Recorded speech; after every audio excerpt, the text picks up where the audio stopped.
भूर्भुवस्वः तत्सवितुर्वरेण्यं भर्गो देवस्य धीमहि धियो यो नः प्रचोदयात्।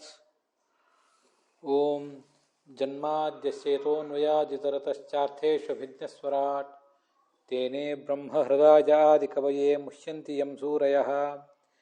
तेजो वारिमृदां यथा विनिमयो यत्र त्रिसर्गो मृषा धाम्ना स्वेन सदा निरस्तकुहकं सत्यं परं धीमहि। श्री गुरुभ्यो नमः। भागवतस्य अर्थरहस्यान् श्रोतुकामानाम् अस्माकं सर्वेषां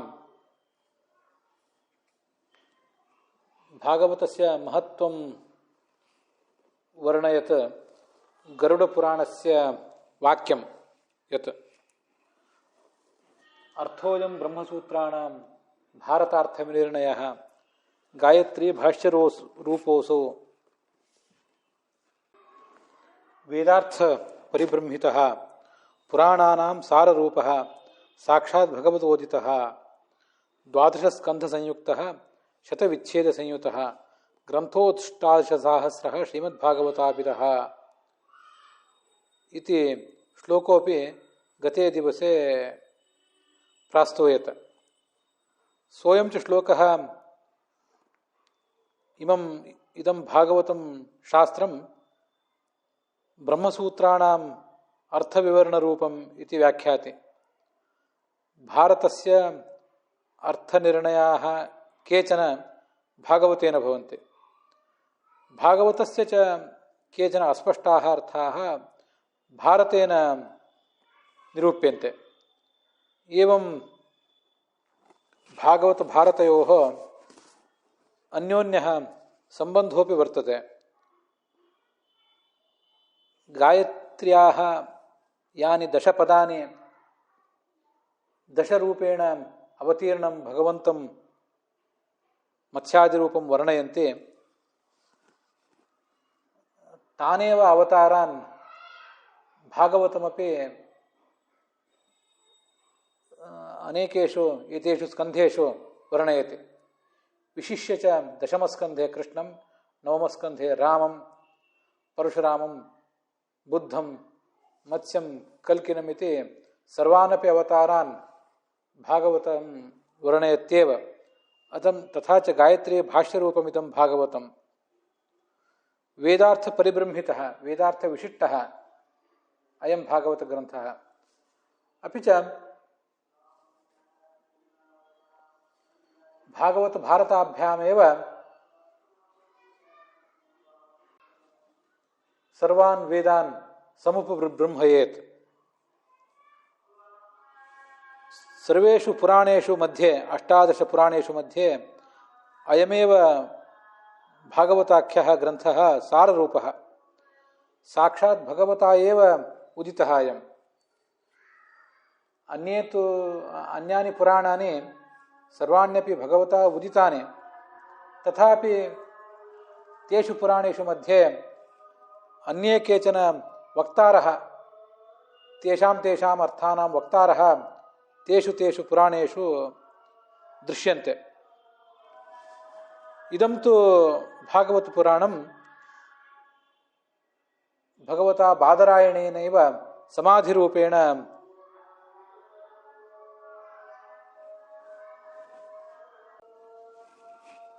उदितः। 12 स्कन्धाः अत्र वर्तन्ते, शतविच्छेदाः अपि सन्ति, 18 श्लोकाः सन्ति। श्रीमद्भागवताभिधोऽयं ग्रन्थः इति गरुडपुराणं भागवतं वर्णयति। तत्र गते दिवसे गायत्री मन्त्रस्य यानि दशपदानि तत्सवितुर्वरेण्यं भर्गो देवस्य धीमहि इत्यादीनि, तेषां व्याख्यानरूपं कथमिदं भागवतं स्यात् इत्येषः विषयः समवर्ण्यत। अद्य गायत्र्याः यानि पदानि तत्सवितुर्वरेण्यं भर्गो देवस्य धीमहि धियः यः नः प्रचोदयात् ಇತ್ಯಾದೀನಿ ತೈಃ ಪದೈಃ ಉಕ್ತಃ ಅರ್ಥಃ ಯಥಾ ಸ್ವರಾಟ್ ಪರಂ ಧಾಮ್ನಾ ಸ್ವೇನ ಸದಾ ನಿರಸ್ತಕುಹಕಂ ತೇನೇ ಬ್ರಹ್ಮ ಹೃದಯಾದಿ ಕವಯೇ ಇತ್ಯಾದಿಭಿಃ ಭಾಗವತಸ್ಯ ಆದ್ಯ ಪದ್ಯಸ್ಥೈಃ ಯಥಾ ವರ್ಣ್ಯತೆ ತಥಾ ವ್ಯಾಖ್ಯಾಸ್ಯತೆ ಶ್ರೂಯತಾಂ ನಾಮ. ಗರುಡ ಪುರಾಣ ಹೇಳುವಂತೆ ಭಾಗವತ ಅನ್ನುವುದು ಗಾಯತ್ರಿ ವ್ಯಾಖ್ಯಾನ ರೂಪ, ವೇದಾರ್ಥದಿಂದ ವಿಶಿಷ್ಟವಾದ್ದು ಅನ್ನೋದನ್ನೆಲ್ಲ ನೋಡಿದ್ದೇವೆ. ಗಾಯತ್ರಿಯ 10 ಪದಗಳೇನಿವೆ, ಆ 10 ಪದಗಳು ಭಗವಂತನ 10 ಅವತಾರಗಳನ್ನು ಹೇಳ್ತವೆ. ಆ 10 ಅವತಾರಗಳನ್ನೇ ಭಾಗವತ ವರ್ಣನೆ ಮಾಡಿದೆ, ಎಲ್ಲ ರೂಪಗಳನ್ನು. ಇನ್ನೂ ಹೆಚ್ಚಿನ ಅವತಾರಗಳನ್ನು ವರ್ಣನೆ ಮಾಡಿದೆ, 10 ಅವತಾರಗಳನ್ನು ವರ್ಣನೆ ಮಾಡಿದೆ. 9ನೇ ಸ್ಕಂದದಲ್ಲಿ ರಾಮನ ಅವತಾರವನ್ನು, 10ನೇ ಸ್ಕಂದದಲ್ಲಿ ಕೃಷ್ಣನ ಅವತಾರವನ್ನು, ಹೀಗೆ ಬುದ್ಧ, ಕಲ್ಕಿ ಮೊದಲಾದ ಎಲ್ಲ ಅವತಾರಗಳನ್ನು ಕೂಡ ಅದು ವರ್ಣನೆ ಮಾಡಿದೆ. 10 ಅವತಾರಗಳನ್ನಂತೂ ಮಾಡಿಯೇ ಇದೆ ಅನ್ನೋದನ್ನು ನೋಡಿದ್ದೀವಿ. ಇದು ಗಾಯತ್ರಿಯ 10 ಪದಗಳು. ಆ 10 ಪದಗಳಿಂದ 10 ಅವತಾರಗಳು, ಆ ಅವತಾರಗಳ ವರ್ಣನೆ ಭಾಗವತದಲ್ಲಿದೆ ಅಂತ ನೋಡಿದ್ದಾಯಿತು. ಈಗ ಆ ಗಾಯತ್ರಿಯ ಆ 10 ಪದಗಳೇನಿವೆ, ಆ ಪದಗಳಿಂದ ಸಿಗುವಂಥ ಅರ್ಥ ಏನಿದೆ, ಅದು ಭಾಗವತದ ಈ ಮೊದಲ ಶ್ಲೋಕದಲ್ಲಿ, ಜನ್ಮಾದ್ಯಸೇತಃ ಅನ್ನುವ ಮೊದಲ ಶ್ಲೋಕದಲ್ಲಿ ಹೇಗಿದೆ ಅಂತ ನೋಡಬೇಕಾಗಿದೆ. ಕಳೆದ ದಿವಸ ನಾವು ನೋಡಿದ್ದು ಒಟ್ಟಾರೆ ಭಾಗವತದಲ್ಲಿ ಭಗವಂತನ ಅವತಾರಗಳ ವರ್ಣನೆ ಹೇಗಿದೆ ಅಂತ. ಈಗ ನಾವು ನೋಡಲಿಕ್ಕೆ ತೊಡಗುವುದು ಮೊದಲನೇ ಶ್ಲೋಕ ಮಾತ್ರ. ಇದಕ್ಕೆ ಸಂಬಂಧಿಸಿದಂತೆ ನಾವೀಗಾಗಲೇ ಶ್ರೀಧರಿಯ ವ್ಯಾಖ್ಯಾನ, ವೀರರಾಘವೀಯ ವ್ಯಾಖ್ಯಾನ ಮತ್ತು ವಿಜಯಧ್ವಜಿಯ ವ್ಯಾಖ್ಯಾನ ಇತ್ಯಾದಿಗಳನ್ನು ನೋಡ್ತಾ ಇದ್ದೀವಿ. ಅದರಲ್ಲಿ ವೀರರಾಘವರ ವ್ಯಾಖ್ಯಾನದಲ್ಲಿ ಮತ್ತು ವಿಜಯಧ್ವಜಿಯ ವ್ಯಾಖ್ಯಾನದಲ್ಲಿ ಈ ಭಾಗವತ ಹೇಗೆ, ಭಾಗವತದ ಮೊದಲ ಶ್ಲೋಕ ಅದು ಹೇಗೆ ಭಗವಂತನ ನಾನಾ ಥರದ ಮಹಿಮೆಗಳನ್ನು ವರ್ಣನೆ ಮಾಡ್ತದೆ, ಗಾಯತ್ರಿಯ ವರ್ಣನ ರೂಪ ಅದು ಹೇಗಾಗಿದೆ ಅಂತ ಅನ್ನೋದನ್ನು ನಾವೀಗ ನೋಡಬೇಕಾಗಿದೆ. ಭರ್ಗೋ ದೇವಸ್ಯ ಧೀಮಹಿ ಅಂತ ಗಾಯತ್ರಿ ಮಂತ್ರದಲ್ಲಿ ಕೇಳಿ ಬರ್ತದೆ, ನಮಗಿದು ಗೊತ್ತಿದೆ. ಆ ಭಗವಂತನ ಸ್ವರೂಪವನ್ನು ನಾವು ಧ್ಯಾನಿಸೋಣ ಅಂತ. ಆ ಧೀಮಹಿ ಅನ್ನುವುದು ಸತ್ಯಂ ಪರಂ ಧೀಮಹಿ ಅಂತ ಭಾಗವತದಲ್ಲಿ ಕೂಡ ಬಂದಿದೆ. ಆ ಸ್ಪಷ್ಟವಾಗಿ ಅದೇ ಶಬ್ದವೇ ಇದೆ. ಆ ಧೀಮಹಿ ಅನ್ನೋ ಶಬ್ದದ ಪ್ರಯೋಗದ ಔಚಿತ್ಯದ ಬಗ್ಗೆ ಮುಂದಿನ ಭಾಗದಲ್ಲಿ ನೋಡೋಣ. ಅಂತೂ ಆ ಧೀಮಹಿ ಅನ್ನುವುದು ಆ ಗಾಯತ್ರಿ ಮಂತ್ರದ ಶಬ್ದ, ಅದೇ ಭಾಗವತದಲ್ಲೂ ಕೂಡ ಇದೆ. ಮುಂದೆ ಏನೇನು ಶಬ್ದಗಳಿವೆ ಅದನ್ನು ಈಗ ವೀರರಾಘವರ ವ್ಯಾಖ್ಯಾನಕ್ಕನುಸಾರವಾಗಿ ಮತ್ತು ವಿಜಯಧ್ವಜರ ವ್ಯಾಖ್ಯಾನಕ್ಕನುಸಾರವಾಗಿ ನೋಡೋಣ. ಮೊದಲು ಇರುವುದು ತತ್ ಅಂತ ಶಬ್ದ. ತತ್ಸವಿತುರ್ವರೆಣ್ಯಂ ಅಂತ. ಓಂ ಭೂರ್ಭುವಸ್ವಃ ಇವೆಲ್ಲ ಏನಿವೆ ಓಂಕಾರ ಮತ್ತು ವ್ಯಾಹೃತಿಗಳು. ಗಾಯತ್ರಿಯ ಮೂಲ ಸ್ವರೂಪ ತತ್ಸವಿತುರ್ವರೆಣ್ಯಂ ಭರ್ಗೋ ದೇವಸ್ಯ ಧೀಮಹಿ ಧಿಯೋ ಯೋ ನಃ ಪ್ರಚೋದಯಾತ್ ಅಂತ. ಅಲ್ಲಿ ತತ್ ಶಬ್ದ ಮೊದಲಿದೆ.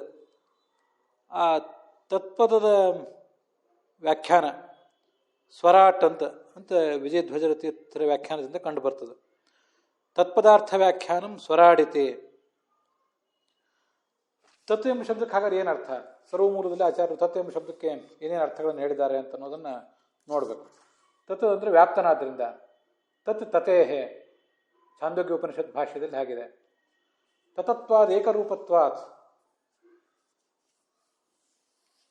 ಭಗವಂತ ಅನಾದಿ ಕಾಲದಿಂದಲೂ ಒಂದೇ ರೀತಿಯಿಂದ ಇದ್ದಾನೆ.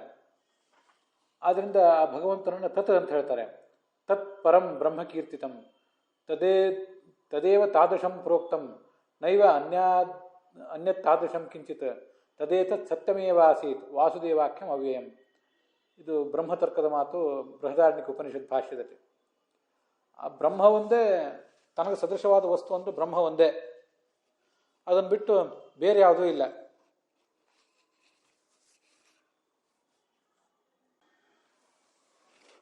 ನೈವ ಅನ್ಯತ ತಾದೃಶಂ ಕ್ವಚಿತ್. ಭಗವಂತನಿಗೆ ಭಗವಂತನೇ ಸದೃಶನೇ ಹೊರತು ಬೇರೆ ಯಾರು ಕೂಡ ಸದೃಶರಿಲ್ಲ. ತದೇತತ್ ಸತ್ಯಮೇವ ಆಸೀತ್. ಇಂಥ ಭಗವಂತ ಸತ್ಯ ಎಂಬ ಶಬ್ದದಿಂದ ವಾಸುದೇವ ಎಂಬ ಶಬ್ದದಿಂದ ವಾಚ್ಯನಾಗಿದ್ದ ಅಂತ ಬೃಹದಾರಣ್ಯಕ ಉಪನಿಷತ್ ಭಾಷ್ಯದಲ್ಲಿ ಇದೆ. ಜ್ಞಾನಾನಂದಾದಿ ಗುಣಪೂರ್ಣನಾದ್ರಿಂದಲೂ ಕೂಡ ಆತ ತತ್. ಗುಣೈಸ್ತತಃ, ಈ ಕಾರಣದಿಂದಲೂ ಕೂಡ ಆತನನ್ನ ತತ್ ಅಂತ ಹೇಳ್ತಾರೆ.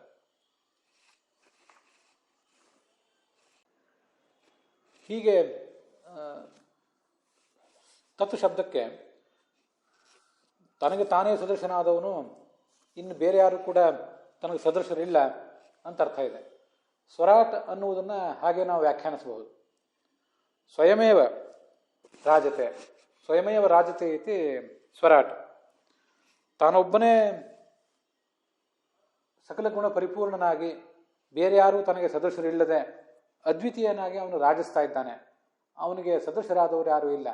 ಅದಕ್ಕಾಗಿ ಆತ ಸ್ವರಾಟ್. ಈ ಜಗತ್ತಿನಲ್ಲಿ ಸ್ವರಾಟ್ ಅಥವಾ ಸಾಮ್ರಾಟ್ ಅಂತ ಹೀಗೆ ಹೇಳಿದರೆ ಎಲ್ಲರಿಗಿಂತ ದೊಡ್ಡವನು ಅನ್ನೋ ಅರ್ಥ ಬರ್ತದೆ. ಜಗತ್ತಿನಲ್ಲಿ ಅತ್ಯಂತ ದೊಡ್ಡವನು, ಯಾವನಿಗೆ ಯಾರೂ ಸದೃಶರಿಲ್ಲವ, ಆ ದೃಷ್ಟಿಯಿಂದ ಸ್ವರಾಟ್ ಎಂಬ ಶಬ್ದದಿಂದ ಆ ಭಗವಂತನೇ ವಾಚ್ಯ. ಹೀಗೆ ತತ್ಶಬ್ದದಿಂದ ತನಗೆ ತಾನೇ ಸಾಟಿ ಅನ್ನುವ ಅರ್ಥ ಏನು ಬರ್ತದೆ, ಆ ಅರ್ಥ ಸ್ವರಾಟ್ ಎಂಬ ಶಬ್ದದಿಂದಲೂ ಕೂಡ ಅದರ ಅರ್ಥವನ್ನು ಗಮನಿಸಿದರೆ ಬರ್ತದೆ. ನೇರವಾಗಿ ಬರಲಿಕ್ಕಿಲ್ಲ, ಅದರ ಅರ್ಥವನ್ನು ಗಮನಿಸಿದರೆ ಬರ್ತದೆ. ಗೀತೆಯಲ್ಲಿ ಓಂ ತತ್ಸದಿತಿ ನಿರ್ದೇಶ ಅಂತ ಹೀಗೆ ಆ ಭಗವಂತನನ್ನು ಓಂ ತತ್ ಸತ್ ಎಂಬುದಾಗಿ 3 ಶಬ್ದದಿಂದ ಹೇಳಬೇಕು ಅಂತ ಬಂದಿದೆ. ಓಂ ತತ್ಸದಿತಿ ನಿರ್ದೇಶ ಬ್ರಹ್ಮಣ ತ್ರಿವಿಧ ಸ್ಮೃತಃ ಅಂತ. ಅಲ್ಲಿ ಬ್ರಹ್ಮನನ್ನು ತತ್ ಸತ್ ಎಂಬುದಾಗಿ ಹೇಳಬೇಕು ಅಂತ ಬಂದಿದೆ. ತತ್ ಸತ್ಯಮಿತ್ಯಾಚಕ್ಷತೆ ಅಂತ ಹೀಗೆ ಶ್ರುತಿಯು ಕೂಡ ಭಗವಂತನನ್ನ ಸತ್ಯ ಎಂಬುದಾಗಿ ಹೇಳಬೇಕು ಅಂತ ಬಂದಿದೆ.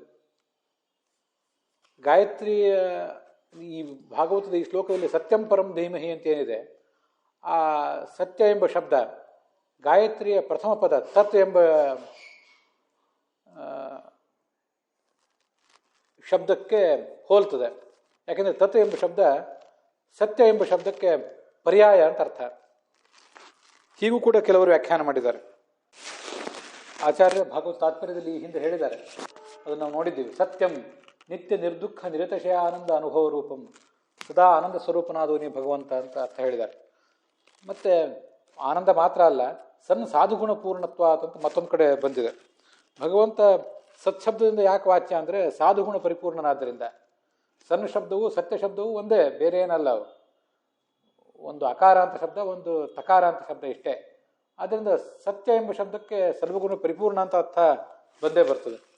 ಮತ್ತು ನಾವು ಇದೇ ಈಗ ಆ ತತ್ಶಬ್ದದ ಅರ್ಥ ನೋಡಿದ್ವಿ. ಗುಣೈಸ್ತತಃ ಅಂತ ಋಗ್ಭಾಷ್ಯದಲ್ಲಿ ಬಂದಿರುವಂತೆ ಗುಣೈಸ್ತತಃ ಎಲ್ಲ ಗುಣಗಳಿಂದ ವ್ಯಾಪ್ತನಾದವನೇ ತತ್ ಎಂಬ ಶಬ್ದದಿಂದ ವಾಚ್ಯ ಅಂತ ಅರ್ಥ ನೋಡಿದ್ದೇವೆ. ಹೀಗೆ ತತ್ ಶಬ್ದಕ್ಕೂ ಸತ್ಯ ಶಬ್ದಕ್ಕೂ ಸಮಾನತೆ ಇದೆ ಅಂತ ನಾವು ತಿಳ್ಕೊಳ್ಬಹುದು. ಜನ್ಮಾದ್ಯಸ್ಯ ಯತಃ ಅಂತ ಯತ್ ಶಬ್ದ ಇದೆಯಲ್ಲ, ಯಾವ ಬ್ರಹ್ಮ ಯಾವನಿಂದ ಹುಟ್ಟಿತೋ ಅಂತ, ಯಾವನಿಂದ ಹುಟ್ಟಿತೋ ಅಂತ ಯತ್ ಶಬ್ದ ಇದೆಯಲ್ಲ, ಅದು ಪುರಾಣದ ಪ್ರಸಿದ್ಧಿಯನ್ನು ತೋರಿಸ್ತದಂತೆ. ಪುರಾಣ ಶಾಸ್ತ್ರಾದಿಗಳಲ್ಲಿ ವೇದಾಂತ ಪ್ರಸಿದ್ಧಿಂ ದ್ಯೋತಯತ ಯತ ಇತಿ ಶಬ್ದೇನ ತಚ್ಛಬ್ದಾರ್ಥಶ್ಚ ಸೂಚಿತಃ ಅಂತಾರೆ ವೀರರಾಘವರ ವ್ಯಾಖ್ಯಾನದಲ್ಲಿ. ಯಾರಿಂದ ಈ ಜಗತ್ತು ಹುಟ್ಟಿತೋ ಅಂದರೆ ಬ್ರಹ್ಮನಿಂದ ಈ ಜಗತ್ತು ಹುಟ್ಟಿತು ಅಂತನ್ನೋದು ಸಕಲ ಶಾಸ್ತ್ರಗಳಲ್ಲೂ ಪ್ರಸಿದ್ಧವಾದ್ದು. ಆ ಯತಃ ಅನ್ನುವ ಶಬ್ದದಿಂದ ತತ್ ಎಂಬ ಶಬ್ದದ ಅರ್ಥವನ್ನು ಕೂಡ ಹೇಳಿದಾಗಾಯಿತು. ಯಾಕಂದರೆ ಯತ್ ಮತ್ತು ತತ್ಶಬ್ದಗಳೆರಡೂ ಕೂಡ ಸಮಾನ ವ್ಯಕ್ತಿಯನ್ನೇ ಹೇಳಬೇಕು. ಯಾರಿಂದ ಈ ಜಗತ್ತು ಹುಟ್ಟಿತೋ ಆ ಭಗವಂತನ ನಾನು ಧ್ಯಾನಿಸ್ತೇನೆ ಅಂತ. ಯತ್ರ ತತ್ರ ಯಹ ಸಹ ಇತ್ಯಾದಿ ಎಲ್ಲ ಕಡೆನೂ ಕೂಡ ಯತ್ ತತ್ ಶಬ್ದಗಳು ಸಮಾನಾರ್ಥವನ್ನು ಹೇಳ್ತವೆ, ಸಮಾನ ವ್ಯಕ್ತಿಯನ್ನು ಹೇಳ್ತವೆ ಅಂತ ನಮ್ಗೆ ಗೊತ್ತಿದೆ. ಆದ್ದರಿಂದ ತತ್ಶಬ್ದದ ಅರ್ಥವನ್ನು ಕೂಡ ಹೇಳಿದ ಹಾಗಾಯಿತು ಅಂತಾರೆ ವೀರರಾಘವರ ವ್ಯಾಖ್ಯಾನದಲ್ಲಿ. ಮುಂದೆ ಇರುವಂಥದ್ದು ಸವಿತುಹು ಅಂತ ಶಬ್ದ. ಆ ಸವಿತಾ ಎಂಬ ಶಬ್ದಕ್ಕೆ ಹುಟ್ಟಿಸುವವನು ಅಂತ ಅರ್ಥ. ಕನ್ನಡದಲ್ಲಿ ಅದನ್ನು ಸಂಸ್ಕೃತದಲ್ಲಿ ಸವಿತ್ರಿ ಅಂತ ಈಕಾರಾಂತವಾಗಿ ತಗೊಂಡ್ರೆ ಸವಿತ್ರಿ ಸವಿತ್ರ್ಯವು ಸವಿತ್ರ್ಯ ಅಂತ ಅದು ತಾಯಿ ಅನ್ನೋ ಅರ್ಥವನ್ನು ಹೇಳ್ತದೆ. ಸವಿತಾರೋ ಸವಿತಾರಹ ಅಂತ ಹೇಳಿದಾಗಲೂ ಅದು ತಾಯಿಯನ್ನು ಹೇಳ್ತದೆ. ಋಕಾರಾಂತವಾದ ಶಬ್ದ ಸವಿತಾ ಶಬ್ದ ಋಕಾರಾಂತ ಆದ್ರೂ ಮಾತರೋ ಮಾತರಹ ಇದ್ದಂತೆ ತಾಯಿಯನ್ನು ಹೇಳ್ತದೆ. ಸವಿತ್ರಿ ಸವಿತ್ರ್ಯವು ಸವಿತ್ರ್ಯ ಅನ್ನೋ ಶಬ್ದವು ಕೂಡ ತಾಯಿಯನ್ನು ಹೇಳ್ತದೆ. ಇಲ್ಲಿ ಸವಿತಾ ಅಂತ ಋಕಾರಾಂತವಾದ ಶಬ್ದ ಇದೆ. ಆ ಶಬ್ದ ಗಾಯತ್ರಿಯಲ್ಲಿ ಏನಿದೆ ಅದರ ಅರ್ಥವನ್ನು ಭಾಗವತ ಜನ್ಮಾದ್ಯಸ್ಯ ಯತಃ, ಯಾವನಿಂದ ಈ ಜಗತ್ತಿನ ಹುಟ್ಟು ನಾಶ ಇದೆಲ್ಲವೂ ಕೂಡ ಆಗ್ತದೋ ಅಂತ ಹೀಗೆ ವರ್ಣನ ಕೇಳಿ ಬರ್ತದೆ. ಭಗವಂತ ತನ್ನ ಗರ್ಭದಲ್ಲಿ ಈ ಜಗತ್ತನ್ನು ಇಟ್ಕೊಂಡು ಅದನ್ನು ಪದ್ಮದ ರೂಪದಲ್ಲಿ ಹೊರಹಾಕಿದ ಅಂತ ಅನ್ನೋದು ಪ್ರಸಿದ್ಧನೇ ಇದೆ. ಮುಂದೆ ಇರುವ ಶಬ್ದ ವರೇಣ್ಯ ಅಂತ.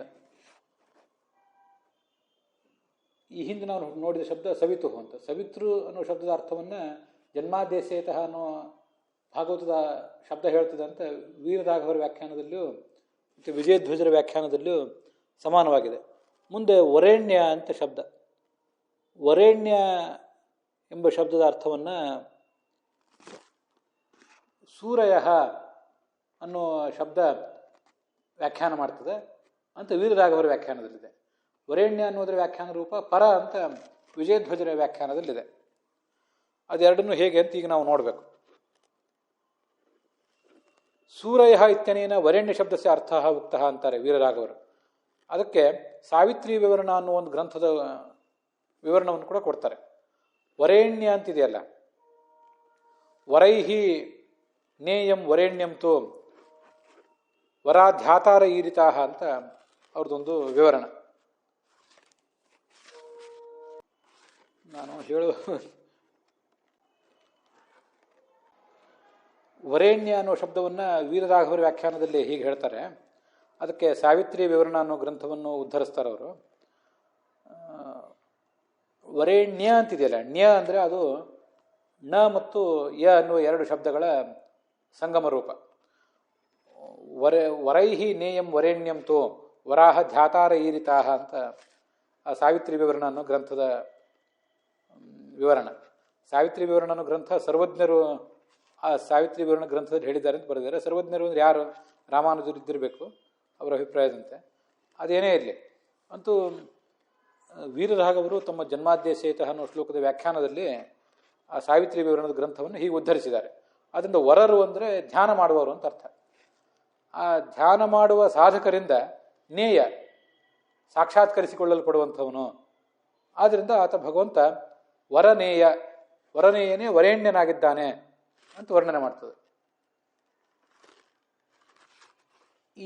ಇದು ವರೇಣ್ಯ ಅನ್ನೋ ಶಬ್ದದ ಅರ್ಥದ ವಿವರಣೆ ಆಯಿತು. ಅದನ್ನೇ ಮುಹ್ಯಂತಿ ಎಂ ಸೂರಯ ಅನ್ನುವ ಭಾಗವತದ ಶ್ಲೋಕ ಹೇಳ್ತದೆ. ಸೂರಿಗಳು ಈತನ ವಿಷಯದಲ್ಲಿ ಮೋಹ ಹೊಂದುತ್ತಾರೆ, ಆದರೂ ಅವನ ಅನುಗ್ರಹದಿಂದಲೇ ಅವರು ಅವನನ್ನು ತಿಳಿಬೇಕಷ್ಟೆ. ಮೋಹ ಹೊಂದುತ್ತಾರೆ ಅಂದರೆ ಎಂದೂ ಅವ್ರಿಗೆ ತಿಳಿಲಿಕ್ಕೆ ಸಾಧ್ಯವೇ ಇಲ್ಲ ಅಂತ ಅರ್ಥ ಏನಲ್ಲವಲ್ಲ. ಅವನ ಅನುಗ್ರಹದಿಂದ ಅವರು ಅದನ್ನು ತಿಳಿದೇ ತಿಳಿತಾರೆ ಅಂತಲೇ ಅರ್ಥ. ಹೀಗೆ ವರೇಣ್ಯ ಅನ್ನೋದಕ್ಕೂ ಮುಹ್ಯಂತಿ ಎಂ ಸೂರ್ಯ ಅನ್ನೋದಕ್ಕೂ ಅರ್ಥ.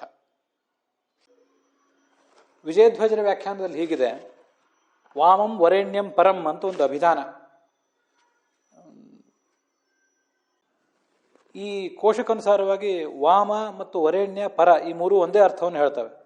ಆದ್ದರಿಂದ ಭಾಗವತದಲ್ಲಿರುವಂಥ ಪರ ಅನ್ನೋ ಶಬ್ದ ವರೇಣ್ಯ ಅನ್ನೋದರ ವಿವರಣ ರೂಪವಾಗಿದೆ. ಮುಂದೆ ಇರುವಂಥದ್ದು ಭರ್ಗ ಅಂತ ಶಬ್ದ.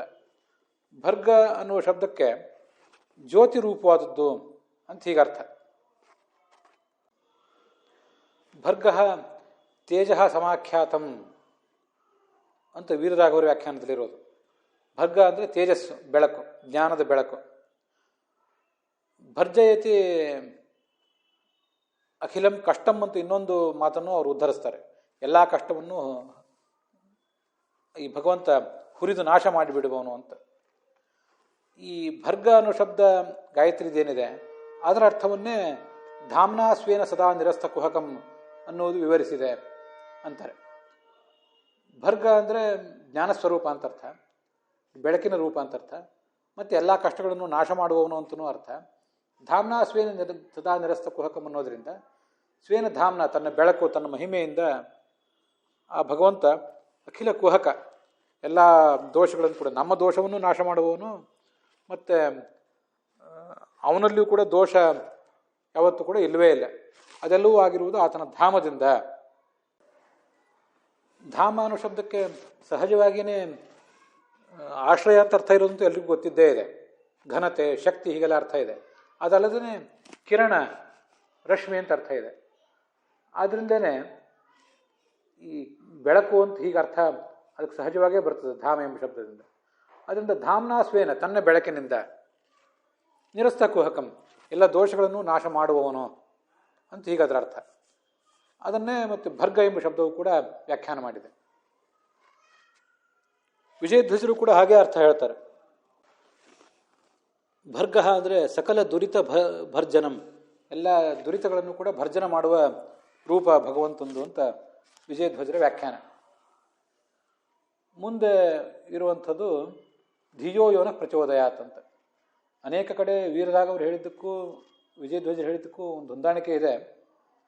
ಈ ಭರ್ಗ ಅನ್ನೋದರ ವಿವರಣವೇ ಧಾಮ್ನಾಸ್ವೇನ ಸದಾ ನಿರಸ್ತ ಕುಹಕಂ ಅನ್ನೋದು ವೀರರಾಘವರ ವ್ಯಾಖ್ಯಾನದಲ್ಲೂ ವಿಜಯಧ್ವಜರ ವ್ಯಾಖ್ಯಾನದಲ್ಲೂ ಕಾಣಿಸ್ತದೆ. ಮುಂದೆ ಧಿಯೋ ಯೋನ ಪ್ರಚೋದಯಾತ್, ಈ ಭಗವಂತ ನಮ್ಮ ಬುದ್ಧಿಯನ್ನು ಪ್ರೇರಿಸಲಿ ಅಂತ. ಯಾರು ನಮ್ಮ ಬುದ್ಧಿಯನ್ನು ಪ್ರೇರಿಸುವುದು ಅಂತ ಯಾರ್ದು? ನಮ್ಮೆಲ್ಲರದು ಚತುರ್ಮುಖ ಬ್ರಹ್ಮನಿಂದ ಹಿಡಿದು ನಮ್ಮಂಥ ಸಾಮಾನ್ಯರವರೆಗೆ ಪ್ರತಿಯೊಬ್ಬರ ಬುದ್ಧಿಯನ್ನು ಅವನು ಪ್ರೇರಿಸಬೇಕು. ಭಾಗವತ ಅದನ್ನು ತೇನೇ ಬ್ರಹ್ಮ ಹೃದಯ ಆದಿಕವಯೇ ಅಂತ ಹೇಳಿದೆ. ಆದಿಕವಿಯಾದ ಚತುರ್ಮುಖ ಬ್ರಹ್ಮನಿಗೆ ಅವನು ಶಾಸ್ತ್ರವನ್ನು ಉಪದೇಶ ಮಾಡಿದ ಅಂತ. ಅಲ್ಲಿ ಚತುರ್ಮುಖ ಬ್ರಹ್ಮನನ್ನು ಹೇಳುವ ಮೂಲಕ ನಮ್ಮನ್ನು ಎಲ್ಲರನ್ನೂ ಹೇಳಿದಾಗಾಯಿತು. ಯಾಕೆಂದರೆ ನಾವು ಜೀವರು, ಚತುರ್ಮುಖ ಬ್ರಹ್ಮ ಜೀವಾಭಿಮಾನಿ. ಜೀವಾಭಿಮಾನಿಯಾದಂಥ ಅವನೊಬ್ಬನಿಗೆ, ನಮ್ಮೆಲ್ಲ ಜೀವರ ಪ್ರತಿನಿಧಿಯಾದಂಥ ಅವನೊಬ್ಬನಿಗೆ ಭಗವಂತ ಶಾಸ್ತ್ರವನ್ನು ಉಪದೇಶ ಮಾಡಿದ. ಅವನಿಗೆ ಮಾಡಿದ್ರಿಂದ ನಮಗೆಲ್ಲರಿಗೂ ಕೂಡ ಅದು ಮುಂದೆ ಪರಂಪರೆಯಿಂದ ಹರಿದು ಬಂತು ಅಂತ ಅದರ ಅರ್ಥ. ಹೀಗೆ ಧಿಯೋ ಯೋನಃ ನಹ ಅಂದರೆ ನಮಗೆಲ್ಲರಿಗೂ ಗಾಯತ್ರಿ ಹೇಳಿದೆ. ಅದನ್ನು ನಮಗೆಲ್ಲರಿಗೂ ಅನ್ನೋದನ್ನು ಸ್ವಲ್ಪ ಸಂಕ್ಷಿಪ್ತ ಮಾಡಿ ಭಾಗವತ ಬ್ರಹ್ಮನಿಗೆ ಉಪದೇಶವನ್ನು ಮಾಡಿದ ಅಂತ ಹೇಳಿದೆ. ಅದರಲ್ಲೇ ನಾವೀಗ ನೋಡಿದ್ದೀವಿ ಧಿಯೋ ಯೋನಃ ಪ್ರಚೋದಯಾತ್ ಅಂತ. ಅಲ್ಲಿ ನಹ ಅನ್ನುವುದು ನಮ್ಮನ್ನು ಹೇಳಿದರೆ, ಭಾಗವತದಲ್ಲಿರುವ ಶಬ್ದ ಆದಿಕವೇ ಅಂತ ಚತುರ್ಮುಖ ಬ್ರಹ್ಮನ್ ಹೇಳಿದೆ. ಅಲ್ಲಿ ಪ್ರಚೋದಯಾತ್ ಅಂತಿದೆಯಲ್ಲ, ಅದರಲ್ಲೂ ನಿರ್ದಿಷ್ಟವಾಗಿ ನಾವು ಮತ್ತೆ ವಿಚಾರ ಮಾಡ್ತಾ ಹೋದಾಗ ಪ್ರಚೋದಯಾತ್ ಅಂದರೆ ಪ್ರೇರಿಸಲಿ ಅಂತ ಅರ್ಥ. ಅದನ್ನು ಭಾಗವತ ತೇನೆ ಅಂತ ಹೇಳಿದೆ. ತೇನೆ ಅಂದರೆ ಬಿತ್ತರಿಸಿದನು, ವಿಸ್ತರಿಸಿದನು ಅಂತ ಅದರ ಅರ್ಥ. ದೇವ ಅಂತ ಶಬ್ದ ಇದೆ. ಆ ದೇವ ಅನ್ನೋ ಶಬ್ದ ಗಾಯತ್ರಿಯಲ್ಲಿದೆ. ಅದಕ್ಕೆ ಅನೇಕ ಅರ್ಥಗಳಿವೆ. ದಿವು, ಕ್ರೀಡಾ, ವಿಜಿಗೀಷ, ದ್ಯುತಿ, ಸ್ಥಿತಿ, ಕಾಂತಿ, ಹೀಗೆಲ್ಲ ಅನೇಕ ಅರ್ಥಗಳಿವೆ. ಆ ದೇವ ಅನ್ನೋ ಶಬ್ದ ವಿಜಿಗೀಷ, ಸಕಲರನ್ನೂ ಕೂಡ ಮೀರಿಸಿ ನಿಂತವನು, ಜಗತ್ತೆಲ್ಲವನ್ನೂ ಮೀರಿ ನಿಂತವನು, ಎಲ್ಲ ಜಡಚೇತನಗಳನ್ನೂ ಮೀರಿ ನಿಂತವನು ಅನ್ನೋ ಅರ್ಥವನ್ನು ಹೇಳ್ತದೆ. ಇನ್ನೂ ಅನೇಕ ಅರ್ಥಗಳನ್ನು ಹೇಳ್ತದೆ. ನಮಗಿಲ್ಲಿ ಪ್ರಸ್ತುತವಾದ ಒಂದು ಅರ್ಥ ಹೀಗೆ, ಎಲ್ಲರನ್ನೂ ಗೆದ್ದವನು ಅಂತ. ಅದನ್ನೇ ಪರ ಅನ್ನೋ ಶಬ್ದವು ಕೂಡ ಸರ್ವೋತ್ತಮ ಎಂಬ ಅರ್ಥವುಳ್ಳಂಥ ಪರ ಎಂಬ ಶಬ್ದ ಹೇಳ್ತದೆ.